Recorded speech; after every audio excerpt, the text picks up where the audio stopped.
The German vote was only one of many recognising the mass Armenian deaths as genocide at the hands of Ottoman Turkey a century ago. But timing is everything. The Chancellor Angela Merkel stayed away from the proceedings, though it made no difference. Armenians present for the vote held up signs saying recognition at last. Thank you. Who is in favour of the motion? Who is against the motion? The motion is passed with a remarkable majority.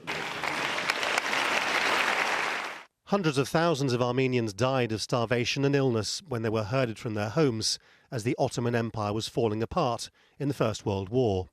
Yet Turkey maintains that in the war many of its soldiers were lost too, so it can't really be described as a genocide with the overtones of Nazism that word recalls. No sooner had the vote happened than Turkey recalled its ambassador to Berlin. President Erdogan, who would have signed it off, was in Nairobi and was furious.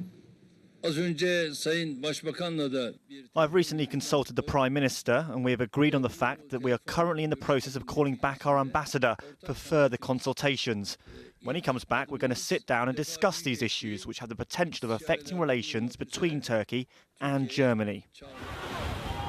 The timing for Chancellor Merkel couldn't be more difficult, with the Turkey-EU deal to keep refugees out of Europe still up in the air, and President Erdogan defiantly refusing to compromise on European demands that Turkey adhere to EU rules if Turks are in return allowed visa-free travel to Europe.